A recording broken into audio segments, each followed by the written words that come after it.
Bien, buenos días a los que no he tenido la oportunidad de saludarlos, bienvenidos.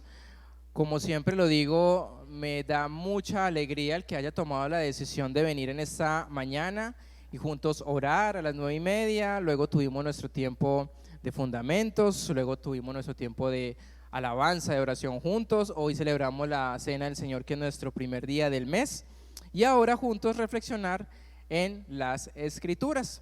Y bien, estamos en una serie que le hemos titulado, ¿cómo? ¿Decisiones para cuándo? Para el futuro, ¿sí? Y la semana pasada estuvimos hablando de un hombre, ¿de quién? De David, muy bien, ¿sí? Y David tomó una decisión. ¿Cuál fue la decisión de David? ¿Alguien recuerda?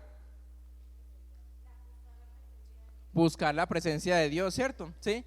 ¿El qué hizo? Priorizó su intimidad con Dios, ¿cierto? Y él estaba desesperado por tres cosas. ¿Cuál era la primera que estaba desesperado? Por la presencia de Dios, muy bien, ¿sí? Por lo segundo, ¿qué estaba desesperado? Por la palabra de Dios. Y lo tercero, por la iglesia, ¿sí? Vemos un hombre común y corriente como cada uno de nosotros, que tuvo batallas, tuvo situaciones difíciles, y en medio de eso él decidió priorizar su intimidad con Dios. Ahora la pregunta más importante es: ¿cómo le fue esta semana aplicando este principio a su vida? ¿Cómo le fue esta semana en decidir ser intencional en priorizar su intimidad con Dios? ¿Algunos lo hicieron un poquito más? ¿Sí? Qué bueno, ¿sí? Está muy bien, ¿sí? Que podamos no solo escuchar, sino aplicarlo a nuestra vida. Porque recuerden esto, no hay intimidad sin ¿qué? Sin intencionalidad. Si yo no busco la intención de hacerlo, no va a pasar por accidente, ¿sí? Entonces la semana pasada estuvimos hablando de David y hoy nos vamos a centrar en la vida de Job. Y el tema para esta mañana le he titulado Protegiendo mi alma de la impureza.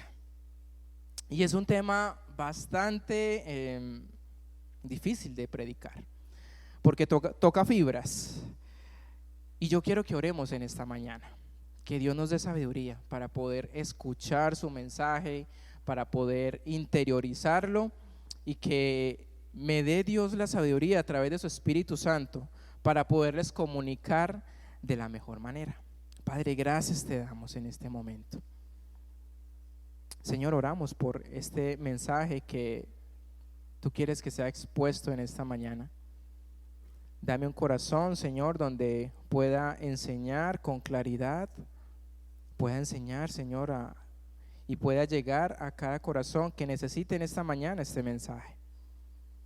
Guarda nuestros corazones, guarda nuestras mentes y guíanos, Señor, en esta mañana.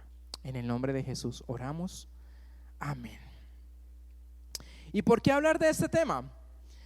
Y es importante hablar de este tema es porque en nuestra actualidad vivimos una época donde la tentación está ¿cómo? Por todos lados, ¿cierto? La tecnología, la televisión, usted va por la calle, ¿sí? Y en todo momento, ¿sí? Sentimos que nos sentimos tentados. Contenido sexual todo el tiempo. Y esto antes era un tabú, ahora ya es ¿qué? Normal. Eso es normal hacer, eso es normal ver, eso es normal tener esto, ¿sí? Así que la mala noticia para esta mañana es que probablemente tú estás siendo tentado, vas a ser tentado o estás pasando por una tentación o pasaste por una tentación. Y la buena noticia es que nuestro Dios es fiel y no importa cuánto seas tentado o tentada, nuestro Dios siempre nos dará ¿qué? La salida. Y quiero mostrarle la promesa que dice en su palabra en la primera carta de Pablo a los Corintios, capítulo 10, versículo 13. Dice: las tentaciones que enfrentas en su vida, ¿qué? No son distintas de las que otros atraviesan. Y Dios es fiel. No permitirá que la tentación sea mayor de lo que pueda soportar. Cuando sean tentados, Él les mostrará una salida para que puedan resistir. Entonces, algunas personas cuando conocen de Dios y empiezan a caminar en el Evangelio, creen que la vida cristiana es diferente en contexto cultural. ¿A quiénes? A las demás personas. ¿Y qué nos está diciendo este texto? Que las tentaciones son ¿qué? Iguales a cualquier otro tipo de personas, ¿cierto? ¿Cuál es la diferencia entonces, la promesa de lo que está aquí? ¿Cuál es la promesa? Que Dios está ahí y Dios nos proporcionará ¿qué? La salida, y no nos permitirá estar o llegar ahí más de lo que Él o lo que podamos resistir, ¿cierto? Y eso es una gran promesa. ¿Por qué? Porque vivimos tiempos, vivimos épocas donde las tentaciones cada vez son mayores. Y a veces decimos, es muy difícil. Así que si te sientes tentado a mirar en algo, a pensar en algo, ten presente esto. La tentación no es en realidad un pecado. Téngalo eso muy claro, ¿sí? La tentación no es el pecado. ¿Cuál es el pecado? Ceder. El hacer es lo que haces con la tentación. ¿Sí estoy claro con esa afirmación? La tentación no es en sí o en realidad el pecado. ¿Por qué digo esto? Porque Jesús, ¿qué pasa? Fue tentado. Y a pesar que fue tentado, ¿el qué? No cedió, ¿sí? Entonces la tentación no es en realidad un pecado. Es lo que haces con la tentación. Y la Biblia dice que no hay tentación que haya sido superada. Que no haya sido superada, perdón. Excepto lo que es común a otras personas. Pero ¿cuál es la buena noticia? Nuestro Dios es fiel y esta es su promesa para cada uno de nosotros, que Él no permitirá que seamos tentados más allá de lo que podamos soportar. Entonces estamos en una serie que le hemos titulado Decisiones para el futuro, y estamos viendo 6 diferentes personajes que decidieron pensar en el futuro. La semana pasada vimos al rey David y hoy vamos entonces a ver a Job. Y cuando pensamos en Job, ¿qué tiendes a pensar? Cuando pensamos en la vida de Job, ¿en qué pensamos? Cuando nos hablan del libro de Job, ¿en qué pensamos? Sufrimiento, ¿cierto? ¿Sí? Sufrimiento. Qué hombre, cómo le fue de mal. Eso era una sobre otra, ¿sí? Que el diablo le dijo a Dios que si le permitía probar a este hombre. ¿Y con qué lo probó? Posesiones, salud, familia, hijos, ¿sí? Y hasta sus amigos le dijeron, hombre, usted confiese ese pecado, porque es que usted lo que tiene es puro pecado y por eso es lo que le está ocurriendo. Y hoy vamos a ver en esta mañana que no necesariamente la vida de Job estaba centrada solo en ese punto del sufrimiento, porque eso es lo que recordamos solo de Job, sufrimiento, pero él decidió de antemano algo que nos va a ayudar en esta mañana. Y así como sus amigos le decían, hombre, tú lo que estás haciendo o lo que hiciste, estás sufriendo, es por la razón por la que estás atravesando, es porque hay en ti pecado.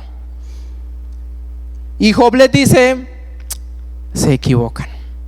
Y en el capítulo 31, si lo puede leer más adelante en su casa, él ofrece una visión muy real contra aquellas acusaciones que le hacían sus amigos. Y él que les dice, mire, yo no estoy mintiendo, yo no he engañado a la gente. Él dice, yo he sido generoso con las viudas y con aquellos que han sido huérfanos. Nunca he rechazado a un extraño. Y pasa una larga lista detallada de todas las cosas que ha hecho Job bien y las cosas que no hizo en absoluto. Pero lo primero que Job menciona en este capítulo 31, versículo 1, es una promesa que le hace a Dios. Es un pacto para evitar la tentación. Y vamos entonces a Job, capítulo 31, versículo 1. ¿Y qué nos dice entonces Job? Nos dice, hice un pacto con mis ojos, de no mirar con codicia sexual a ninguna joven. Esta es la nueva versión, la nueva traducción viviente. La Reina Valera dice, hice un pacto con mis ojos. ¿Cómo pues había yo de mirar a una virgen? Entonces, ¿qué es lo primero que hace Job? Hace un pacto, ¿cierto? ¿Sí? Yo hice un pacto ¿con qué? Con mis ojos, ¿cierto? Pero mire, en nuestra actualidad no se trata solo de hacer un pacto con nuestros ojos. Va más allá. Y quiero más adelante hablar de ese tema. Así que Job lo primero que hace es hacer un pacto con sus ojos, de no mirar con lujuria a ninguna joven. Ahora, ¿por qué Job empieza con estar hablando acerca de la lujuria? Y podríamos tal vez deducir que tenía conflicto con ello. Era su debilidad. Y como era su debilidad, él dice, yo lo primero que voy a hacer es ¿qué? Hacer un pacto. Yo necesito priorizar, porque si veo hacia el futuro, necesito en este momento priorizar el hacer un pacto con mis ojos, porque él sabía que él era vulnerable a esto. Y tal vez lidiaba con en esta situación. Y al leer sus palabras sabemos que necesitaba a Dios. Y Dios sabía por lo que estaba pasando. Y eso es lo que Job dice luego en estas palabras. En que yo necesito hacer este pacto con Dios. De no mirar con deseo. De no ceder a la tentación. Ahora, algunos tal vez podrían decir, pero sí, está muy bien hablar en la iglesia sobre el deseo sexual, sobre la tentación, la lujuria. Pero ¿qué de malo hay en esto? Si yo no estoy haciéndole daño, ¿a quién? A nadie. Pues es mi problema. Solo lo hago un poquito. No estoy lastimando a nadie. ¿Y creen que eso sí es un gran problema? Y demasiado. Y lo que quiero hacer es mostrarles en las escrituras a Job, pero no olvidemos lo que Jesús dice en el Nuevo Testamento, porque Jesús pone una vara mucho más alta. Y Jesús dice, si has mirado a una mujer con lujuria, ¿qué pasa? Ya ha adulterado en su corazón. Y esa vara es mucho más alta. Así que no se trata solo de decir, pues es mi problema y pues nadie se está dando cuenta, o si se dan cuenta me aceptan. Muchos lo hacen, es normal, ¿sí? Y lo que Jesús plantea es un estándar bien alto. Y Job lo dijo también de esta manera, con un estándar muy alto. Y Job lo dice así, versículo 9 del capítulo 31 hasta el 12. Si mi corazón ha sido seducido por una mujer, o si he codiciado a la mujer de mi prójimo, entonces que mi esposa sirva a otro hombre y que otros hombres se acuesten con ella, pues la codicia sexual es un pecado vergonzoso, un delito que debería ser castigado, es un fuego que arde todo el camino hasta el infierno, arrasaría con todo lo que poseo.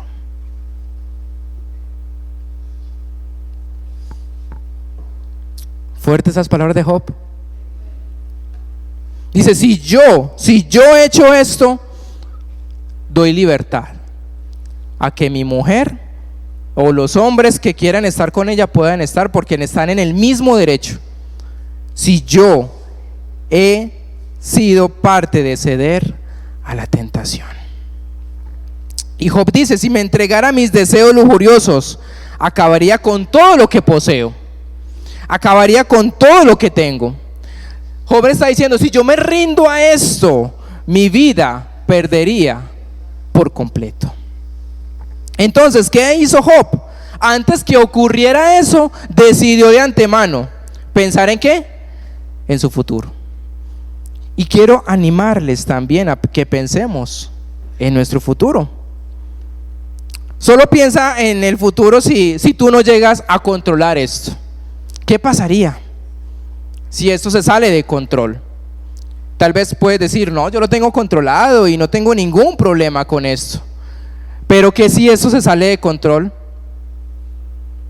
¿con qué acabarías? ¿Cuánto podría costarte el tomar esta mala decisión? El seguir cediendo y dejando que ese fuego arda fuera de control. Y yo he pensado en esto. Y es importante que pensemos en esto, porque si cedo, comprometo mi integridad. Podría costarme todo. Inclusive, si yo cedo a esto, yo, Luis Fernando, pastor de esta iglesia, pierdo todo. Pierdo la confianza en ustedes. Pierdo el derecho a ser su pastor. Pierdo el respeto de mi hija. Y lo peor de todo es que pierdo la confianza de mi mejor amiga, de mi cónyuge, de la persona que más amo. Perdería todo, mi ministerio, mi familia, absolutamente todo. Y las personas tal vez no piensan en el costo que significa el hacer esto. Y solo dicen, no le estoy haciendo daño a nadie. Es algo que tengo adentro y no puedo controlarlo. Y algunos minutos de ceder a esa tentación podría arruinar toda tu vida si no lo controlas. Y tal vez Job lo sabía, y sabía que era un poco vulnerable, y comenzó a decidir el hacer un pacto con sus ojos. Y él no lo esconde, simplemente por eso está ahí. Y él dice, soy vulnerable, soy hombre. Y no dice, esto no es un problema para mí, no. Él dice, tal vez esta es mi lucha y yo quiero decidir de antemano proteger mi alma de la impureza. No trató de ocultarlo, era honesto. Y muchos de nosotros somos muy vulnerables a esta tentación. Y quiero mostrarles en esta mañana rápidamente el ciclo de la tentación. Y si tienen cómo tomar apuntes, es importante que lo puedan tener. El ciclo de tentaciones. ¿Cómo empieza ese ciclo para llegar a donde tal vez no queremos llegar? Y lo primero por donde empieza es por donde. Pero no necesariamente por lo que ves, ¿sí? Entonces nosotros los hombres, ¿sí?, somos más tentados ¿en qué? En lo que vemos, ¿cierto? Entonces vamos por la calle y vemos a una mujer, ¿sí?, con un escote o con una falda muy corta o con un jean muy pegado, ¿cierto? Y eso pasa con los hombres, pero con las mujeres pasa lo mismo. Las mujeres son ¿por dónde? El olfato. Pasan por un lado y uy, ese hombre como huele rico, ¿sí? Y las que se están riendo saben de qué estoy hablando, ¿cierto? ¿Sí? Y no podemos esconder esto, es parte de nuestra humanidad. Los hombres somos más de ver. Y por eso es que dice, empieza por lo que ves, pero no solo por lo que vemos, también por lo que olemos, por lo que escuchamos, por lo que palpamos. Y entonces empezamos a ver cierto contenido, empezamos a mirar redes sociales y algunos dicen, uy, qué interesante. ¿Y qué pasa? Le damos clic, ¿sí? Y empezamos a mirar, pero es que, ¿y es por qué? Porque empieza algo en nosotros que llama nuestra atención. Y esto no es solo de hombres, amados y amadas. Esto también es de ¿qué? De mujeres. Y esto empieza entonces la tentación a ver lo que no deberíamos ver, a oler, y no solo oler, sino cuando uno profundiza es porque me llamó la atención. cuando escuché algo, ¿sí? Entonces pasa esta primera parte. Luego de que empezamos a ver, a oler, entonces tu deseo que se despierta.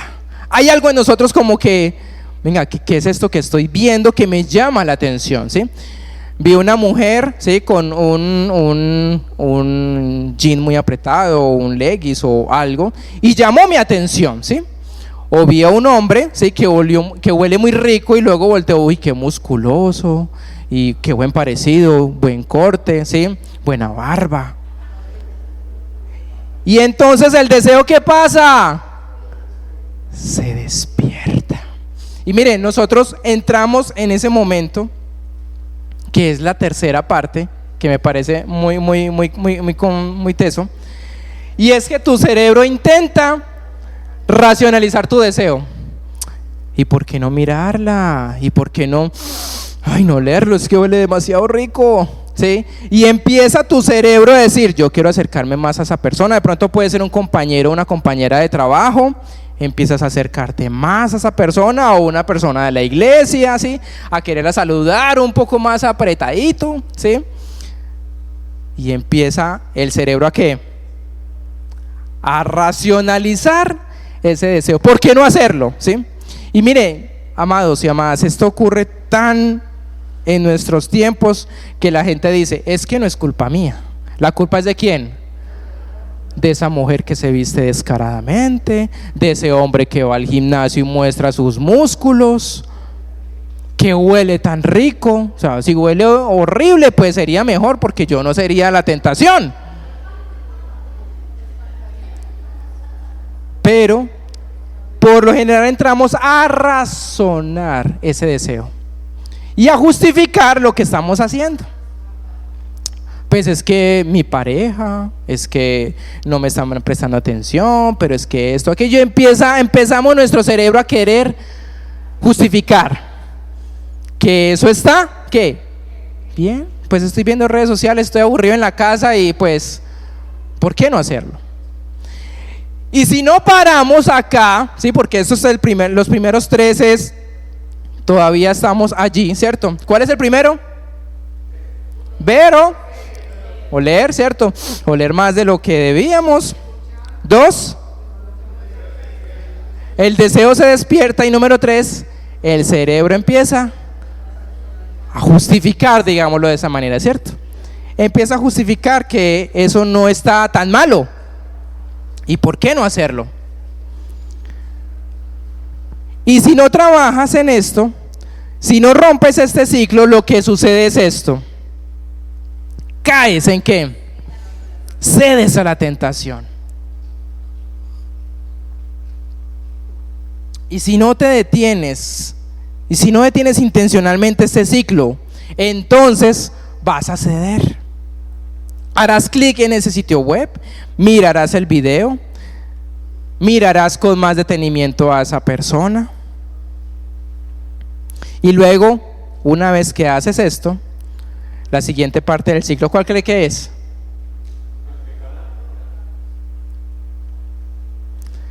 Experimentas la ola de vergüenza.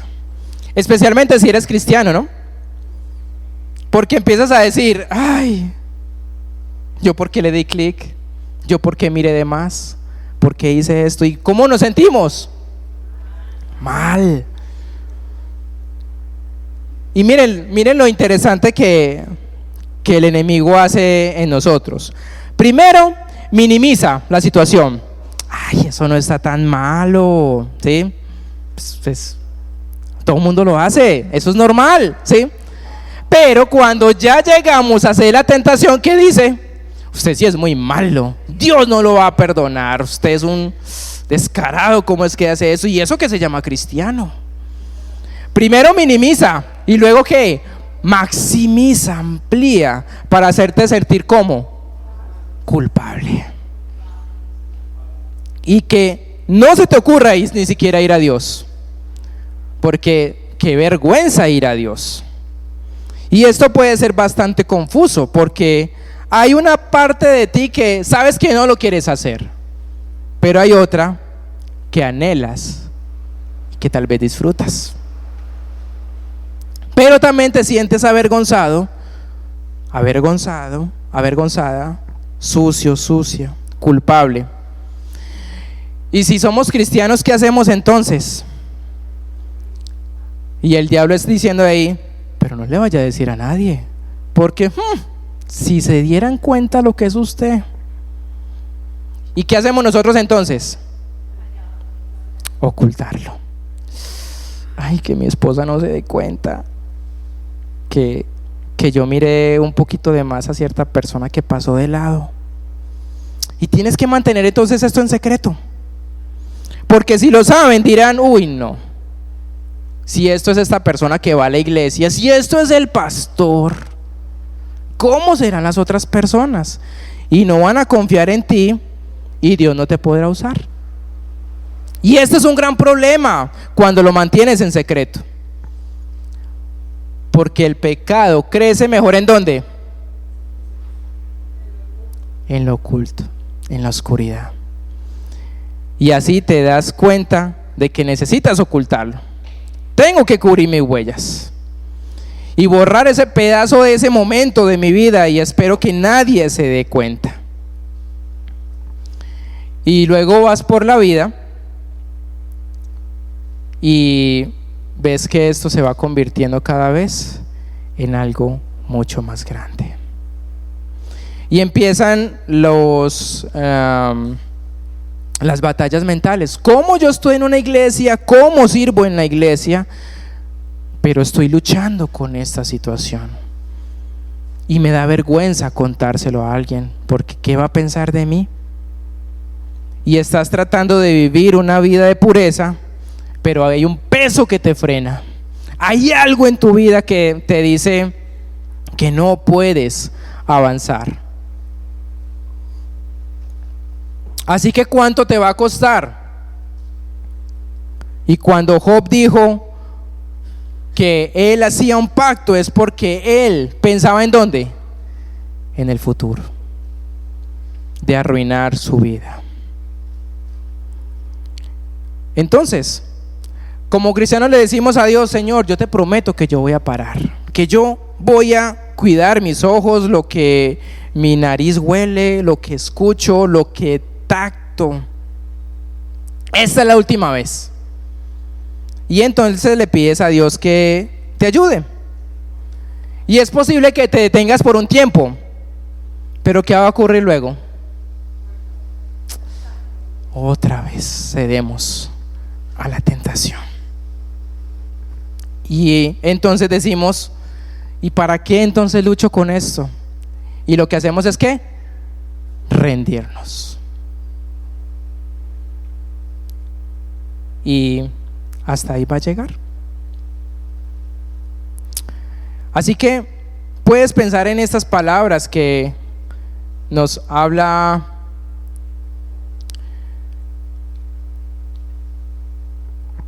para pensar en el futuro. Si voy a ser vulnerable a esto, antes de ser vulnerable, voy a pensar en el futuro y voy a decidir de antemano hacer un pacto, que mis ojos, que mi cuerpo no miren con deseo a alguien. Así que te animo a que puedas decidir de antemano tu plan de escape. ¿Qué puedes hacer frente entonces a la tentación? Yo quiero en esta mañana darte 3 reflexiones. Y la primera es esta: no luches contra la tentación. ¿Qué debes de hacer? Huye, ¿sí?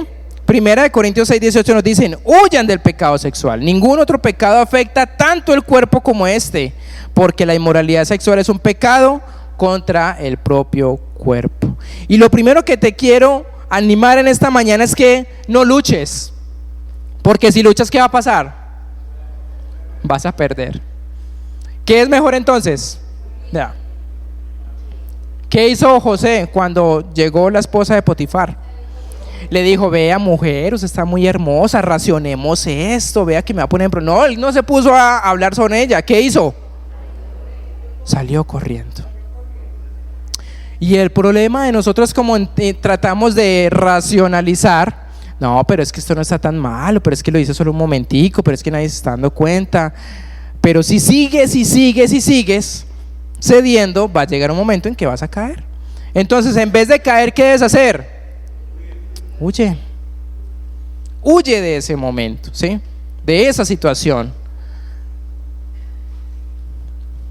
No recuerdo cómo es la frase, como el Chapulín. Como digo una cosa, digo la otra. Que prefiero decir que aquí murió un cobarde y no un héroe en batalla. Bueno, la idea es esa, ¿sí? Yo sé que ustedes se saben ese refrán, ¿sí? Lo importante es que me entendieron, ¿cierto? Es mejor que digan que somos cobardes al huir. Algo así. Es otro, pero por ahí también, ¿sí? También algo así, pero no es. Pero bueno, ahí vamos. Entonces, amados, amadas, no luches. No luches contra la tentación. Porque vas a ¿qué? A perder. Es una batalla perdida. ¿Qué debes de hacer entonces? Huye, huye, ¿sí? Mantente alejado, cierra la puerta, tira la llave. Porque cada vez que pecas, pecas a través de una puerta que dejaste abierta. Tenga eso por seguro. Así que tira la llave, ¿sí? Y entonces, si somos lo suficientemente inteligentes para pensar en el futuro, quiero animarte a esto, porque sabemos que somos vulnerables. Y así que te invito a que seas honesto, honesta contigo mismo. Y puedes decir, yo soy vulnerable, puedo ceder. Así que cierra la puerta, cierra ese contenido que estás viendo y que dices no está tan mal. Una novela, una serie de televisión, de Netflix, de plataformas. Empieza a cerrar esas puertas, porque si las dejas abiertas, cada vez más va a ser más difícil. ¿Qué hacemos para ayudarnos a cerrar esas puertas? Esto lo hacemos nosotros, ¿sí? Nosotros como pareja. No quiere decir que usted tenga que hacerlo o que esté de acuerdo con esto. Esto lo hacemos mi esposa y yo para cuidarnos. Los dos sabemos las claves del celular. Ella puede entrar a mi Instagram, a Facebook, a todo sin ningún problema. Yo puedo entrar a las cuentas de ella. El computador de ella está sin clave. No tenemos ningún problema con eso. ¿Y es por qué? Porque necesitamos cerrar esa puerta y que ella se dé. No es que estoy yo constantemente mirando a Laura a ver qué está mirando, qué contenido, a quién está mirando, a quién está oliendo. No se trata de eso. Hay que confianza, y esa confianza sea que se ha ganado. Y llevamos 13 años de matrimonio donde esa confianza se ha ido poco a poco. Ella puede coger mi celular sin ningún problema, si sabe cuál es la clave, puede mirar cualquier tipo de cosas que hay en mí. Y lo que les digo, eso aplica para nosotros. No sé si aplica para ustedes, de pronto si tienen pareja o con los hijos. Y necesitamos esa protección. Y algunos dicen, uy, pero qué exagerado. Sí, uno de vez en cuando necesita su privacidad. Para nosotros no aplica esto. Y podemos estar seguros que cada uno puede llegar a mirar el otro el WhatsApp o lo que está haciendo y no hay ningún problema, ¿sí? Así que no luches. Has estado luchando y eso no funciona. Huye más bien. Haz lo que sea necesario y no te limites a luchar contra ella. Huye de ella. Entonces, ¿qué es lo primero que vamos a hacer? Huir, ¿sí? Lo segundo, pídele a Dios que renueve tu mente y sane tu corazón. El Salmo 51:10 dice, crea en mí, oh Dios, un corazón limpio y renueva un espíritu fiel dentro de mí. Y eso es lo que necesitamos, pedirle a Dios que renueve. Señor, ayúdame con esa situación. No puedo solo. He intentado hacerlo y me ha ido antes peor. Necesito que sanes mi corazón. ¿Cómo orar por ello? Dile: necesito tu ayuda, Señor. Renueva mi mente. Porque esto es lo que la mayoría tal vez han vivido y han pasado por este camino. Y necesitan volver nuevamente a Dios. Deja de estar escuchando mensajes que te dicen que debes de ocultarlo, que nadie lo puede saber. Si esto ya se convirtió en algo muy fuerte para ti, busca a alguien confiable, donde puedas decirle: mira, yo quiero contarte esta parte de mi vida que me carga, que no me permite avanzar, y necesito poder ser ayudado. Pero lo primero que necesitamos es decir: Señor, ayúdame, renueva mi mente, mi corazón. Y lo tercero,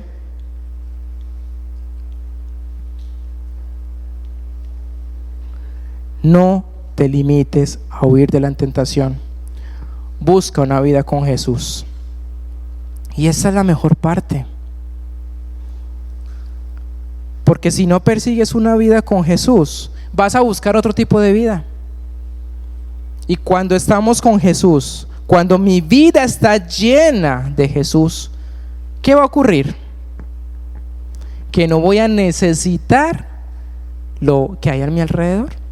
No voy a necesitar buscar contenido. No voy a necesitar mirar a otras personas.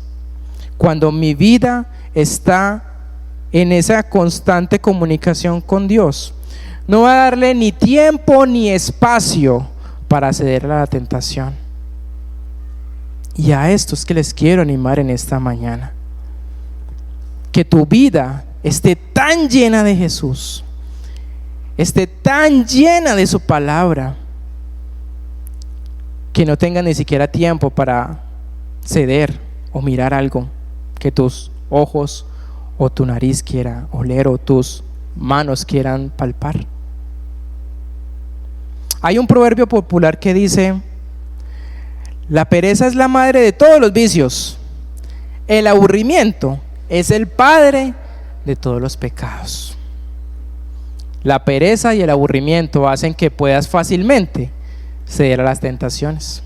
Estás solo, estás sola en casa, estás sin ningún sentido de querer hacer algo, y entonces te impulsa y te emociona a hacer algo diferente.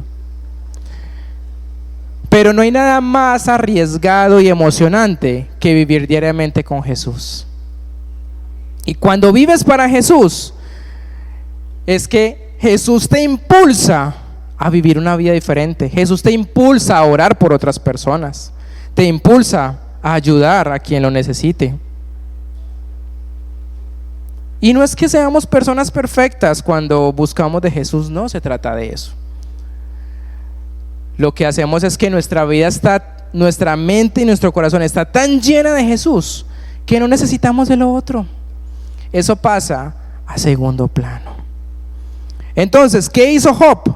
Lo primero que él dijo: este hombre justo y piadoso, dice: yo soy vulnerable a esto, y dijo: yo voy a hacer un pacto con mis ojos, de no mirar con deseo a ninguna mujer. Y luego, a pesar de llevar una vida justa, el diablo lo ataca y le roba todo lo que él tenía. Y puede ocurrir lo mismo con nosotros. Si tú no lo controlas, ¿cuánto te puede costar esto hacia un futuro? Así que sé honesto, cierra la puerta, sé honesta, deja que Dios renueve tu mente y poder acercarse cada vez más a Jesús y tener una vida llena de Jesús. Así que decide desde ya hacer un pacto. No sé qué es lo que más te causa situación en tu vida que te lleva a ceder. Lo que ves, lo que hueles, lo que palpas, lo que escuchas. ¿En qué te vas a concentrar? Y quiero terminar entonces con esta pregunta: ¿A cuánto les gustaría honrar a Dios con proteger sus vidas de la impureza? Integridad, pureza de corazón, pureza de la mente, pureza de nuestro cuerpo.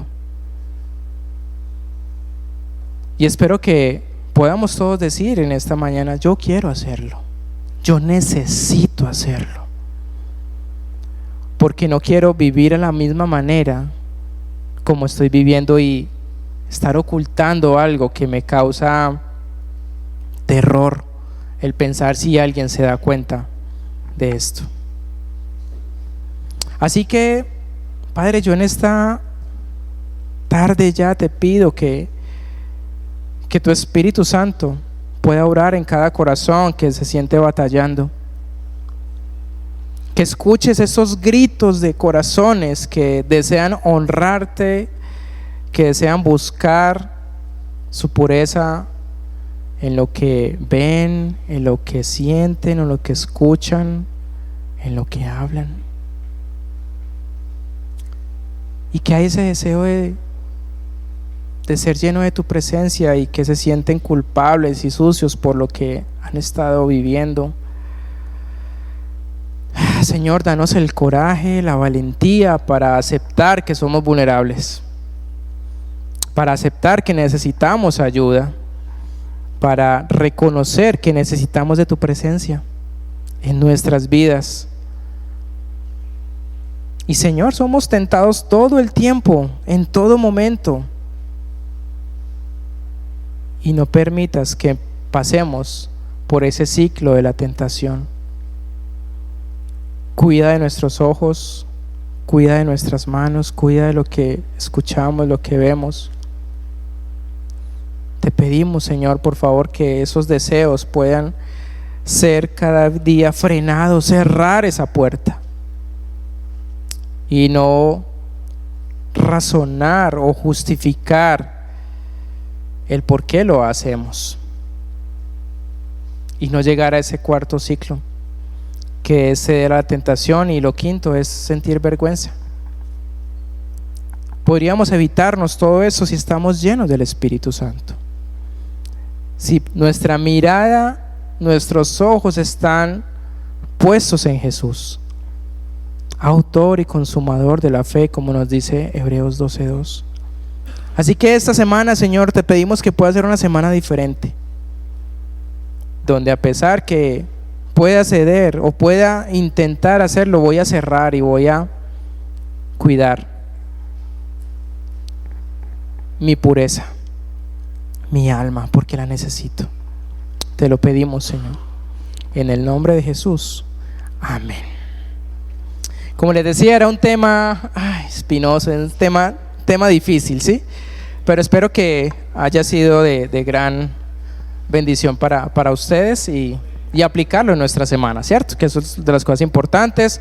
Miércoles nos vemos nuestro estudio bíblico. Recuerden, mañana ya iniciamos con el curso de hermenéutica. Ya creo que ya les pasaron las guías para aquellos que ya se inscribieron. Así que les esperamos de manera virtual mañana a 7:30, los que se inscriben al curso de hermenéutica. Miércoles nos vemos virtual y el domingo nuevamente con otro tercer personaje sobre decisiones para el futuro. Que Dios les bendiga.